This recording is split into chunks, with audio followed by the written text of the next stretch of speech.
приветствовать вас сегодня в Одессе. Если вы приехали из других городов, и ребята, которые пришли из Одессы, тоже все очень рады. Сегодня у нас пройдет, наверное, первая самая масштабная конференция за несколько последних лет по Java в Одессе, Java Breeze. Немножко предыстории. Мы год назад, 21 мая, запустили Логики встречи форума одесских Java-специалистов. На протяжении года многие из вас были у нас в гостях, посещали мероприятия, которые проходили в разном формате. Это были и презентации с докладами, и тренинги, игровые соревнования. Вот сегодня мы решили 10-ю юбилейную встречу провести в рамках конференции. Сегодня у нас будет много интересных спикеров. Спасибо большое всем, кто приехал не только из Одессы, вот, с разных городов. 2 потока докладов, у всех есть программы, поэтому будет много чего интересного. Вот. Я хочу сейчас представить нашего первого спикера, который приехал из Швейцарии, из Цюриха. Нам очень приятно, мы очень удивились, но очень приятно обрадовались. Вот. Сэм Brannen, он очень известный спикер в рамках спринга на европейской конференции от Штата. Сегодня он у нас. Будет 2 презентации. С первой презентацией он выступает уже сейчас. Все вопросы, какие-то, не знаю, там, дискуссии вы сможете вести с ним в перерывах. Вот, я передаю слово Сэму, приветствуйте ее. Презентация будет на английском. Вот, всем хорошего дня.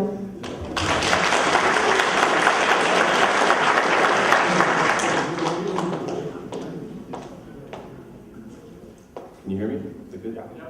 So I have no idea what you just said. I hope it was all nice stuff.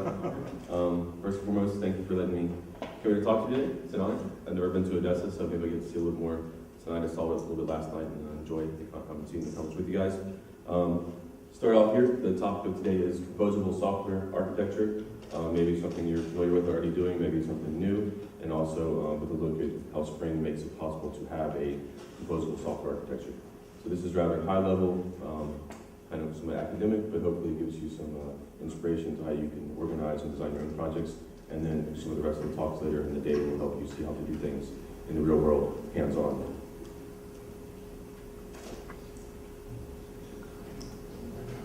So, since I don't know what she said about me, I'll tell you a little bit about myself. My name is Sam Brannen, and I am American, as you might tell from my accent, although I do live in Zurich, Switzerland currently.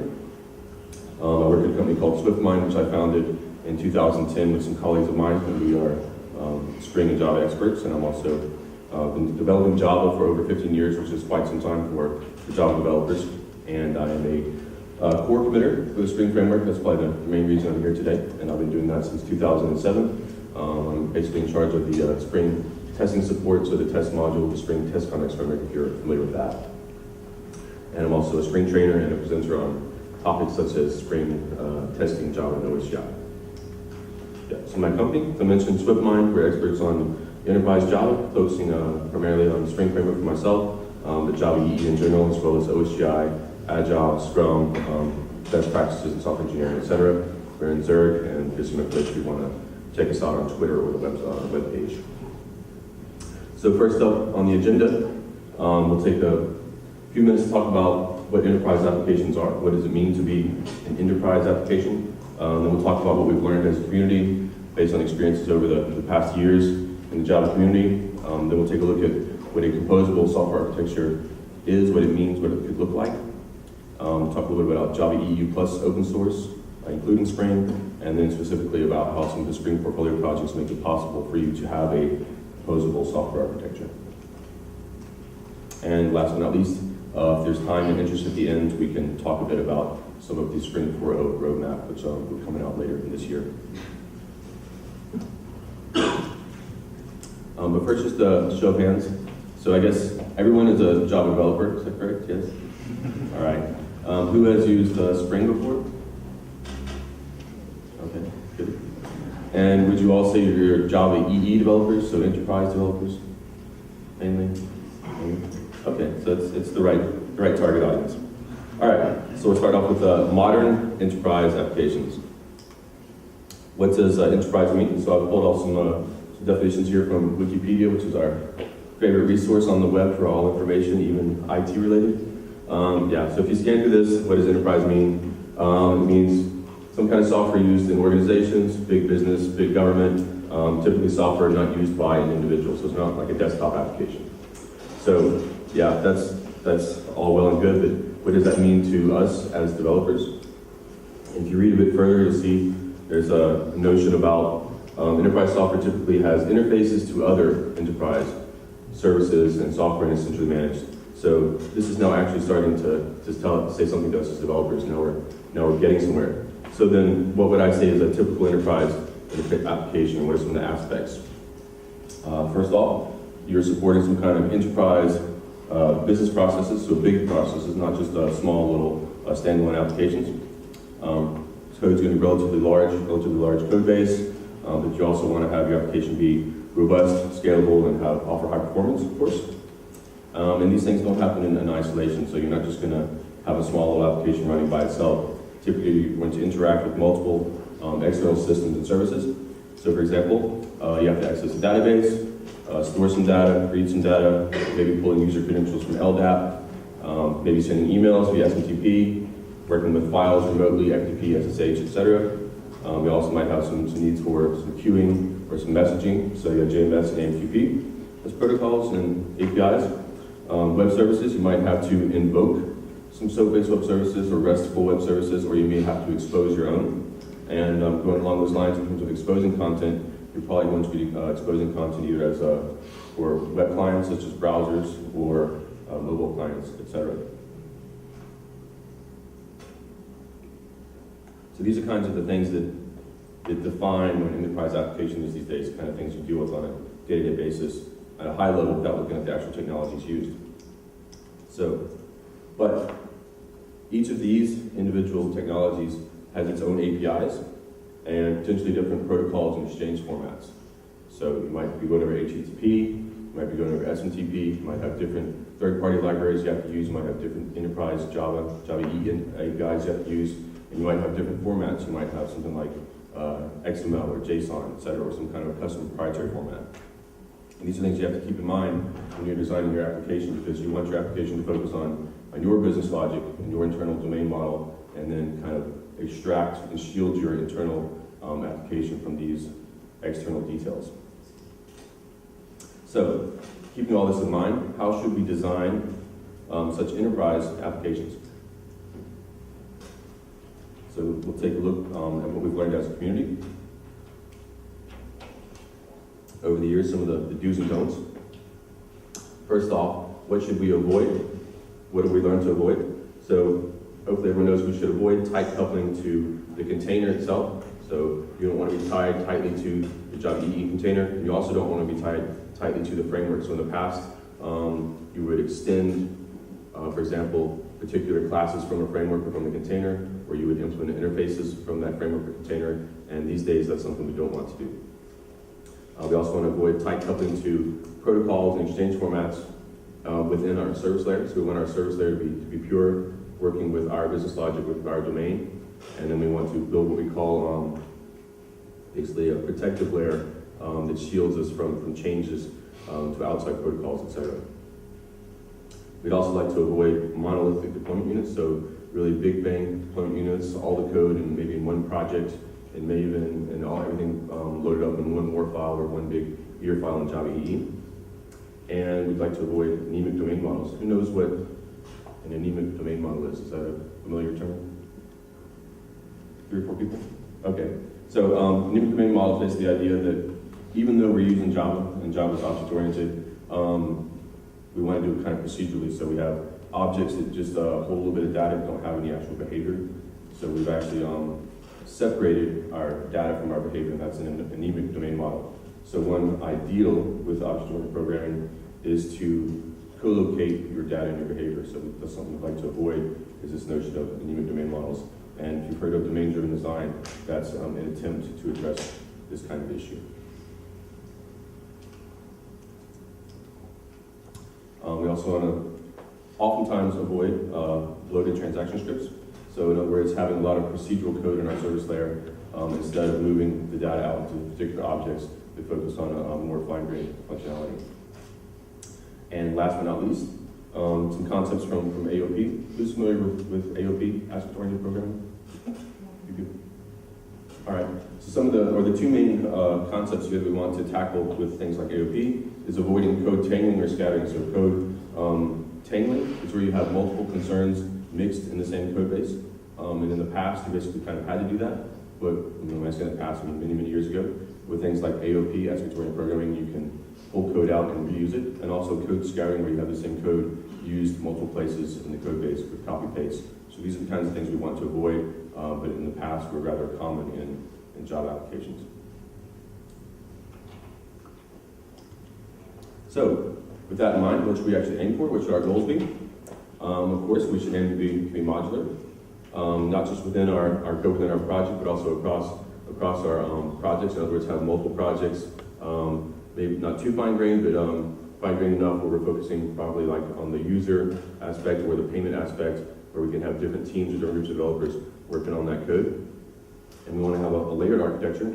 Also, nothing new particularly, but what I'm going to talk about here a bit more is the notion of a canonical domain model. We want to have one central domain model used across all of our modules, and we want to have a dedicated orchestration layer. And I'll get more to that in a few minutes. Of course, we want to promote separation of concerns, so not mixing things like security and transaction management within our business logic, but actually focusing just on business logic within our code.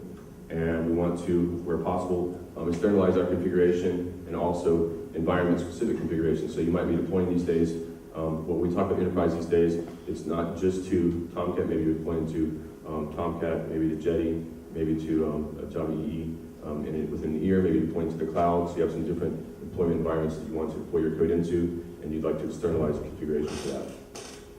And you should also design for testability. So it's kind of the notion of TDD, just coming in, test-driven design. If your code's not easily testable, then it's also probably not very well designed or very modular. And also not very composable, as we'll get to.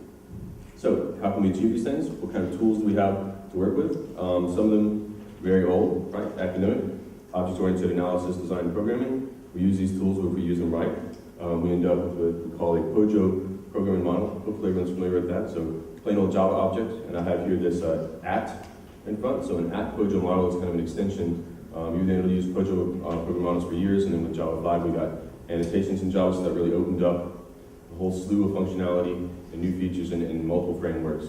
So you think about Hibernate annotations, JPA entity mappings, stuff like that, JSON annotation mapping in Spring, etc. So many of the frameworks are using this. It allows us to basically remove the dependencies in terms of class hierarchies and interface implementation within our own code that we write.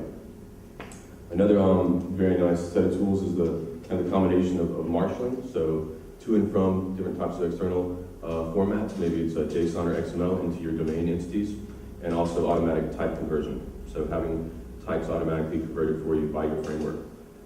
This allows us to decouple our code from external formats, etc.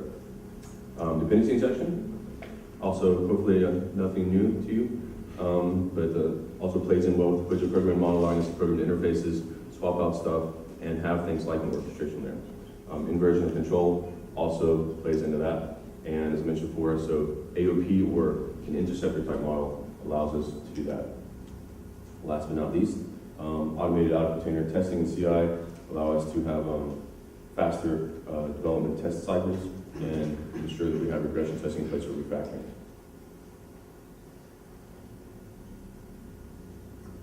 So that's it for the background for what we've learned, where we want to go to. Now let's talk a bit more in detail about what it means to have a composable software architecture. Again, if we turn to Wikipedia or some other source, you might find a definition like this. So composable software architecture is related to composability. Composability is basically a system design principle dealing with interrelationships between your components, and a composable system should provide recombinant components, as it says here. They can be selected and assembled in various combinations. So recombinant means we can recombine them in different ways, take existing stuff that we already have, and a few points down at the bottom, each part should be self-contained, so modular, for example, so its own Maven project. Maybe you can build it, test it on its own, and these components will be typically stateless, though not required to be stateless. So, but it's not just about modularity and statelessness. It's really a different way of thinking, if you're not used to this way of thinking, and a different way of designing your application. Resulting in basically a different kind architecture in terms of how things are actually implemented and tied together at runtime. So this provides us lots of new possibilities with some of the new modern frameworks if we do it right. So I'll talk a bit about how we can hopefully achieve that and do it right. What we basically want to do is we want to think about different ways that the existing components we have, so maybe our user services, our payment services, stuff like that within our service layer, how can we reuse those in the application, perhaps potentially repurposing them, using them in a different way, the way that wasn't previously foreseen, and compose them in a different way. So we want to do this to meet different business requirements as they come in, as needs change over time, or perhaps to interact with different systems. Maybe we provide the same data now in a new way. Maybe in the past we just had a web page displaying it, and now we want to export it or somehow provide it as a JSON format for a mobile client, or maybe provide it as an XML output from a web service. But at the same time, reusing the code that we already have and writing as little code as possible and having to retest as little as possible. So here we have basically a visualization of the composable architecture. Starting on the left, we have the domain model. Again, this is the canonical domain model we're using across our application. Then we have things like infrastructure, so security, transaction management, data source, connection pooling, etc. On top of that, a repository layer. So this is the data access layer, communicating with layers below, service layer. So at this point, you're probably saying that's exactly what I already have in my application. Hopefully you have something similar to that.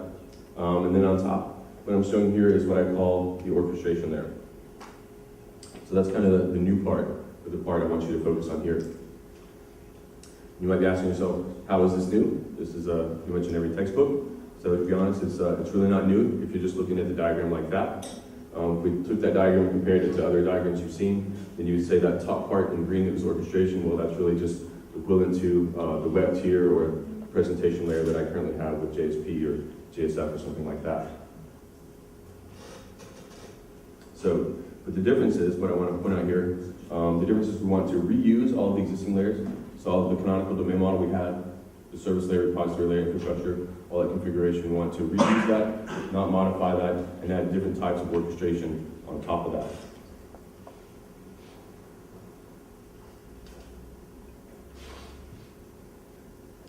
For the orchestration layer, it lies basically at the heart of this notion of a composable architecture. And it will orchestrate all of the interactions with your service layer, so with your existing service layer, or potentially new service methods you add to it, and potentially interacting directly with repositories in the case of something like batch processing where you don't need to go through the service layer. One very important point is that the orchestration layer is responsible for handling interaction with all external protocols. So the orchestration layer should know about the external protocols, whether it's SMTP, or whether it's FTP, or whether it's HTTP or something like this, and your service layer should just focus on your business logic. Building on that, the orchestration layer is also responsible for converting from the external formats into our canonical domain model. So the domain model we saw on the left in blue, we don't want to know about something specific to a JSON document or something specific to an XML SOAP request document within our service layer. We want to focus just on our plain Java domain objects.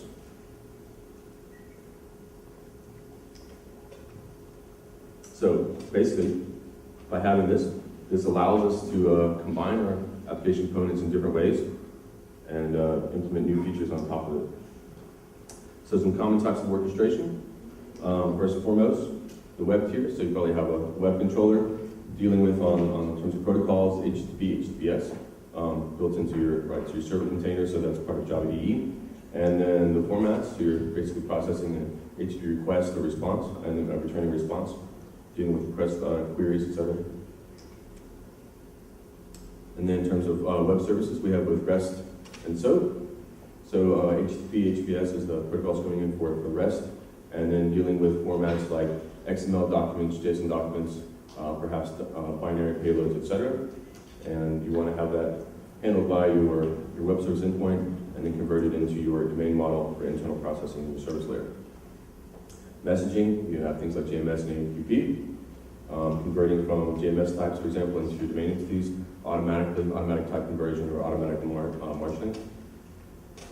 And in terms of messaging, we talk about enterprise application integration patterns. We have things like messaging endpoints. So, for example, an inbound gateway coupled with a service activator and processing things externally like web services, FTP, file system, email, etc., but hiding the details of that from our service layer. So we still configure our access to the FTP server or to the email server, but then once we get into our service layer, we're just going to work with our canonical domain model. Who's familiar with enterprise application integration patterns? Few people? Who's heard of Spring integration? Or Apache Camel, stuff like that? Few people? Okay. Last but not least, also batch components. That would be another typical type of orchestration layer, where you have your service layer or your repository layer.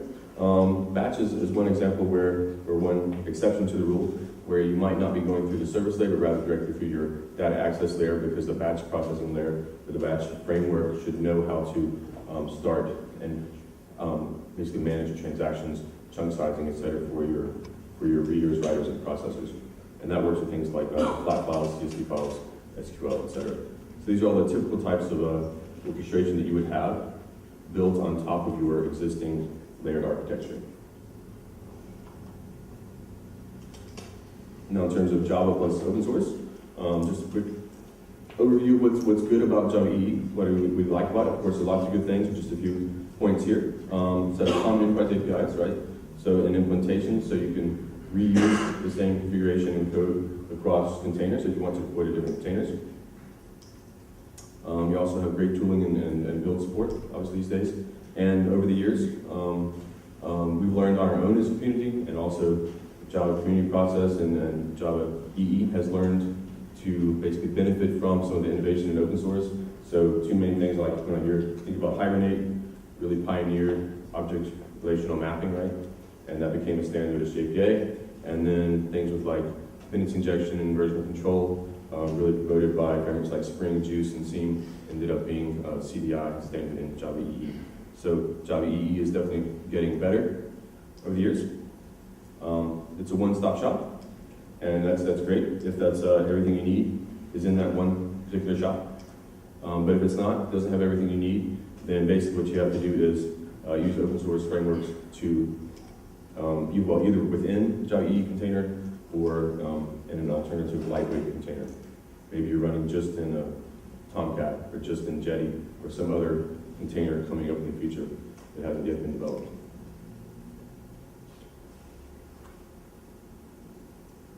So the point here is that we use open source frameworks to fill the gaps in various scenarios. Many of these focusing on, or at least applicable when we're talking about having composable architecture, adding new functionality on top of an existing application, adding functionality that we can't potentially get out of standard Java EE.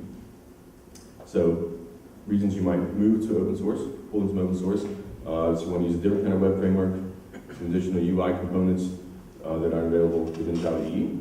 If you have needs like NoSQL, graph databases, etc. If you're working with big data, AMQP instead of JMS, so but another type of messaging here, and brokers. Maybe you're using writing mobile applications for iPhone and Android, not part of Java EE, but you still have needs for that. You have clients that use that. Social media, batch processing, enterprise integration, these kinds of things that you don't get with Java EE, you can look to open source for that.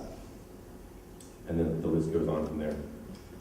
So now, we'll talk about how Spring fits into this picture, how we can use Spring as open source with Java EE, adding on to what we have with Java and Java EE, and achieve a composable software architecture. I've written here core Spring framework. So when people hear Spring, they oftentimes think just Spring framework. And so here I've said, well, Spring framework is the actual name of the core project, right? It's been around for many years, but it's also an ecosystem. We'll talk about that in a minute. But focusing now just on the core. So what are the features we get from Spring that we've always gotten from Spring that enable us to write nice modular applications? First up, we add dependency injection, inversion of control, and AOP. And things like declarative transactions, caching, validation, and formatting. So this, all this declarative stuff means that we're not handling the transactions or the caching security set within our service layer, but externalizing that either via annotations, NOT, or perhaps in XML configuration. But that allows us to basically reuse or recompose those services the way we need to. Also within core Spring, we have the web frameworks of Spring MVC and Spring MVC REST, which also play into this notion of composable architecture where you can reuse the same service layer with web applications, with RESTful applications, with other types, as we'll see in a minute. Also within core, there's a really good support for JMS, the form of the JMS message listener container. Who's ever heard of the Spring message listener container? JMS? Who's ever used JMS? Okay, so not so many. Right, so this is the notion of message-driven POJOs. That's in stark contrast to message-driven beans that we get from EJB. And message-driven POJO obviously follows the POJO program model, allowing you to not be tied to the JMS APIs. And of course, we also have the testing framework that allows us to basically test our composable architecture with our production-like configuration. So, dependency injection and inversion control, we take them together. They collectively decouple the application from the deployment environment. And so if we look at dependency injection plus inversion control, that brings us to or enables a POJO programming model. So again, POJOs where we're not depending on the framework, we're not depending on the container. Now if we take that a step further, so we take this POJO program model, so our POJO services, domain entities, etc., and then add new functionality like transaction management, security, caching, etc., with AOP, so attribute-oriented programming, that enables composability, so it allows us to reuse these components or this model in different ways. As I mentioned before, Spring is an ecosystem, so Spring is a generic term. Spring Framework is the core, but built on top of that we have many other sister projects, so to speak. Spring MVC and REST are within Spring Core.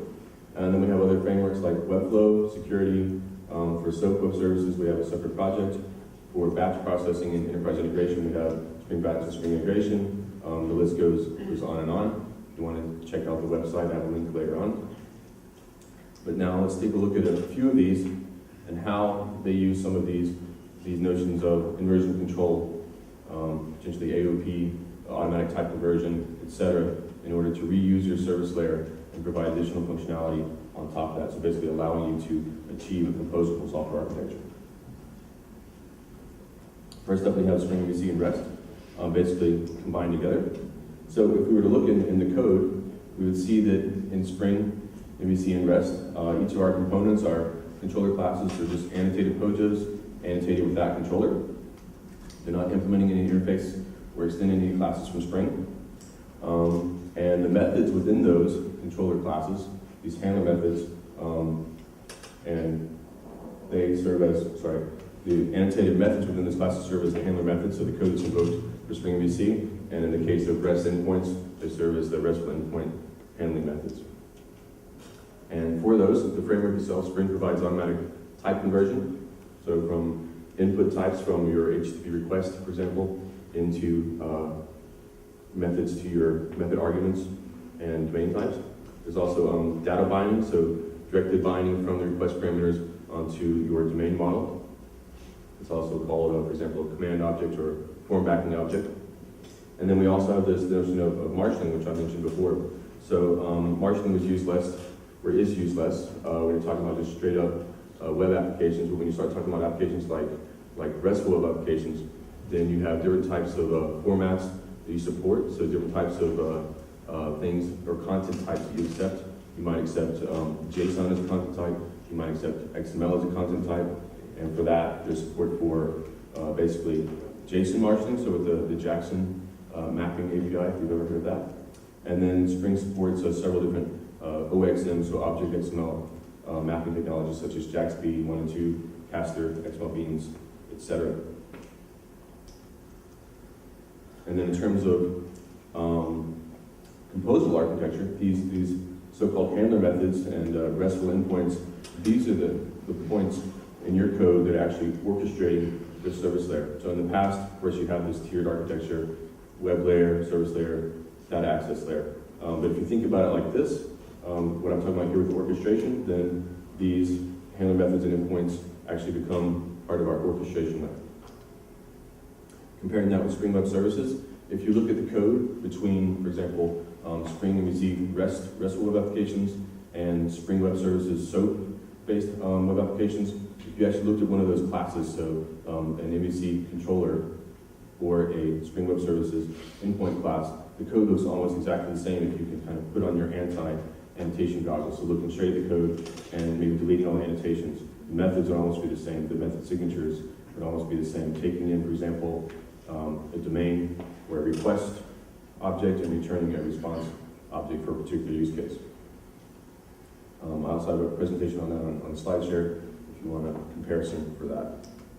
But if you look back at the previous slide, you see we started with @controller. Here we have @endpoint.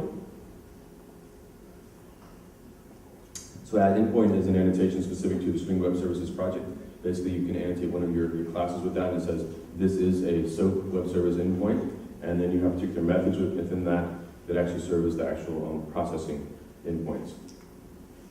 And like we had with Spring REST, you're also going to use marshalling, so to convert from an external format, so in this case with SOAP XML, into your domain model, for example, or perhaps into an auto-generated set of types from JAXB based on your schema.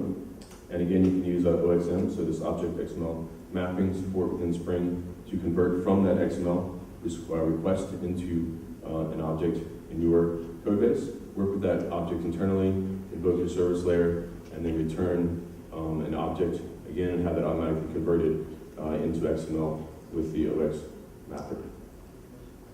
So like we had on the previous slide with Spring MVC, so with the controller, with Spring Web Services, we have an endpoint, and the endpoint methods are actually performing the orchestration with your service layer. But it's a combination of the code you write in your endpoint and the support provided by the framework. So internally, you are actually orchestrating the service layer, and the framework is handling things like the protocol and the external format via marshalling. Next up, Spring JMS. So this is the in-Spring core, the very key part here for messaging. We have what I mentioned before is a message listener container implementations in Spring. There's also XML namespace support for that. And it allows you to, one, work with the JMS message listener API if you want to implement that, or if you have some existing code. But going beyond that, as I mentioned before, provide support for message-driven POJOs. So this is what we're talking about with the POJO program model, allowing you to reuse and recombine your service components in different ways. And to work with that, or to enable that, Spring performs automatic type conversion for you. So for your POJO is probably going to work with an object from your domain model, or maybe with a string, representation of a document, for example. And out of the box, Spring will perform automatic type conversion from JMS message types into strings, maps, objects, binaries, etc. for binary data. But you can also provide your own converters. And again, you can use marshalling. So if you wanted to define the payload of your messaging or your messages as XML documents, you could have a schema for that and have it automatically converted into your domain model, coming into your service layer, and then via message-driven POJOs, have Spring's message listener container basically invoke your service layer. Then you have a response coming back from that, and Spring will automatically convert that as well, and then send it back as a response if there's a response for this or reply queue. So in this sense, your service layer is just your service layer. It's not doing anything special. It doesn't even know that it's being invoked in the context of JMS. It just takes your domain model, an object from your domain model as an input, and gives an object from your domain model as output. And the message listener container from Spring is actually performing the orchestration of your service layer. So you've externalized this into your Spring configuration. Spring integration, building on that and enterprise integration patterns. So here we have things like inbound and outbound messaging gateways coming in. These are responsible for handling the external protocols and knowing about those APIs. There are way too many basically adapters and gateways here to mention. You can check out the reference manual and the website for more details on that. But what I'd like to put out here is that you get automatic type conversion as well for method arguments and return types for service activators. So service activator is basically a way in configuration to say something is coming in on this channel, so this input pipe, and I want to have the payload, whatever that information is, automatically somehow passed off to a method in my service layer. And this is the notion of a service activator. So you basically say, here's my service object, here's my service method, please invoke this method and perform some kind of type conversion, passing it in as an argument, and then if my method returns a result, just like we saw with JMS the previous page, then that would be converted and passed on to the reply channel, just like we saw with JMS as well. So here we have, again, the notion of marshalling and custom type conversion, allowing you to support these different kinds of protocols and formats externally, but in your service layer to just focus on your domain objects, or your canonical domain model.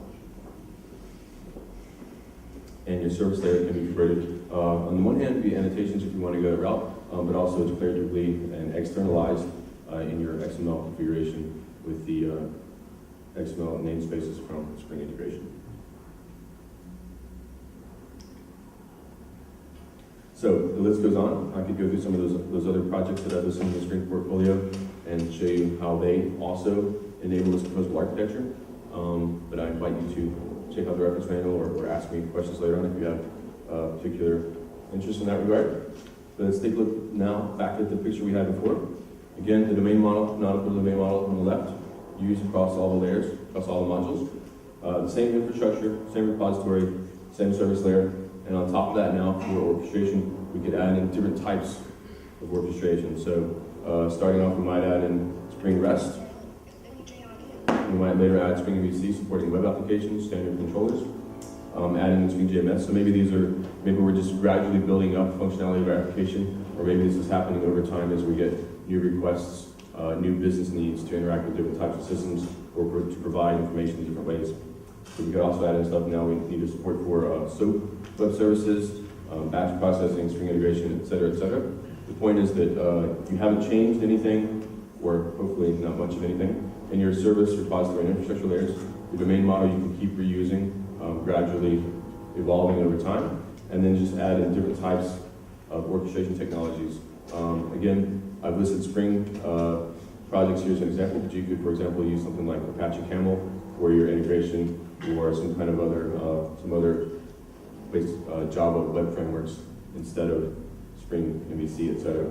So the main point here is that you have a consistent service layer, POJO program model, and that you use different types of frameworks on top to orchestrate your service layer.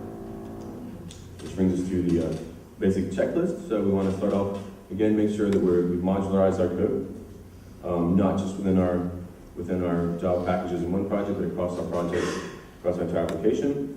Follow the concepts, principles of a layered architecture, specifically focusing on a canonical domain model, so we don't have different domain models for different use cases. And again, a big important part here, the composability is having this notion of an orchestration layer, things like web, batch, integration, etc. And then below, standard service repository infrastructure layers. Again, POJO program model, program interfaces, make sure your framework's not forcing you to implement certain types, extend certain classes, catch certain exceptions. Those are all the kinds of things that will make your life difficult as a programmer, and also make it difficult to reuse your components in different ways. So following that, separation of concerns, we don't want to have our transaction management, security management, or our XML marshalling code all mixed together in our service layer. We really want our service methods to be really small and focused on the business logic, because in the end, we're probably getting paid more for the concrete business logic. As I mentioned before, when possible, externalize all your configuration, external properties files, Spring supports these kinds of things, as well as environment-specific configuration. Maybe some of you have heard of the environment support, so environment-specific bean configuration and profiles in Spring in recent years. So we started a little bit late. I think we have a few more minutes. How long do we want to go to? Are people interested in hearing a bit about the roadmap for 4.0? Yeah. Okay. Okay, so a few quick slides here, just kind of a tasting. And 4.1 is almost out. I haven't checked my emails lately. For an M1, sorry, 4.0 M1, first milestone. We've already done some of the work there. Going in order, so first class support for Java 8 based applications. We're actually already building against some of the early access releases for Java 8. In case you want to check out the current master branch from GitHub for Spring, we are actually compiling against Java 8. I think build 88 because build 89 doesn't work, so it's rather in flux at the moment, but we're working on that. But we'll be looking at stuff like some of the new language features, like lambda expressions, right? Things like closures, we're familiar with that. Allowing for callbacks with templates. So in Spring, we have the heavy usage of the template design pattern with callbacks to things like JVC template, JMS template, things like that. And with lambda expressions, you'll be able to write really concise, just much more concise code without having to have those kind of annoying anonymous inner classes. Also, other support things like current execution, fork join, MapReduce, etc. Lots of cool stuff is happening there in the Java 8 world. In terms of date and time, so we already have support for standard Java util date, etc. We also have support for Jota time within Core Spring. We'll be adding support for, or have started adding support for JSR 3.10, so the new date and time APIs for Java. Next up, Groovy. So Groovy 2 and configuring Spring with Groovy 2. Basically, want to allow Groovy-based bean definitions and also allow Groovy as the language of choice for the entire application. So in the past, you might be using Groovy within your application, but then using XML to configure, maybe Java config to configure, and now we want to be able to use Groovy throughout the application, so not just for application code, but also for the Spring configuration. And Groovy 2.0's static compilation basically supports the complete picture here, making this possible. In terms of new Java EE Enterprise APIs, so Java EE 7, basically we're providing support for upgrades to existing APIs, so JMS 2.0, JFK 2.1, bean validation, 1.1 if you're familiar with hibernate validation and annotations, etc., so declarative validation. Servlet 3.1 and fully covering JCache 1.0, so kind of alongside our existing caching support with things like add cacheable in Spring. New is WebSocket support. So if you've been following local recent commits, Ross Stoyanchev has started a heavy work on support for WebSocket style architectures in Spring, providing support for JSR 356 and also related technologies where possible. So basically looking at different types of deployments for web-based applications with WebSockets as opposed to deploying just in Jetty or Tomcat. Something also new here, so fine-grained eventing and messaging, building on the event model already existing in Spring, but introducing fine-grained eventing and messaging within the application, aligning with the functionality we have in place for the JMS message listener container mechanism, which I mentioned earlier as well. In terms of getting rid of the old stuff, we've already done this. A lot of this has been done in the M1 release. So pruning and dependency upgrades. Basically, this is 4.0, so it's a new major version, and then we've taken this opportunity to delete a lot of deprecated APIs and deprecated class hierarchies that have been existing in the code base for a while. So if you're using things like the old class hierarchy for Spring MVC, we've just completely deleted it. If you're using any of the old JUnit 3.8 support, we just completely deleted it. So when you upgrade to 4.0, stuff might not compile, might not run. Basically what we're saying here is, sorry, the best way forward is to see what's deprecated in Spring 3.2 up through 3.2.2. And if something's deprecated there, when you move to 4.0, you might get some surprises. So try to get rid of your deprecation warnings for it. In other words, stop ignoring those deprecation warnings in your IDE, in NetBeans, Eclipse, etc. And we're also raising the minimum dependencies to Java 6, so Java SE 6 and Java EE 6, with some compromises for EE 5 service and higher. So, in closing, just a few resources here. Hopefully you're familiar with them. As I mentioned before, Spring is not just a Spring framework, it's also an ecosystem, so several different projects. And you can find those at this URL with links to the reference manuals and Java doc. Spring forums, if you have questions, want to interact with other developers, ask questions directly, go straight to the forums. Another thing that's very popular these days is Stack Overflow. So you'll find a lot of information on Stack Overflow, a lot of talented, informed developers answering questions there. If you find a bug, or if you have a feature request, or if you want to suggest some way to improve something, go to Spring Jira. Also in Spring Jira, we have a relatively new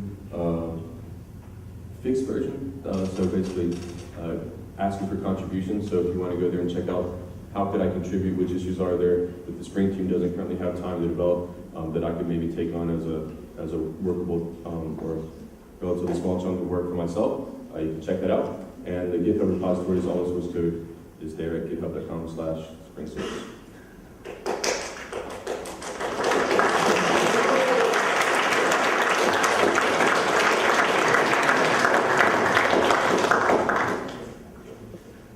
So premature clapping, something that, anyway, so blogs, my company has a blog. I blog typically about the testing work, or the work that I do in the testing support in Spring. Also, of course, Spring Source itself has a team blog, and I blog there about once a year as well, but the other team members blog there quite frequently, so that's a great source of information.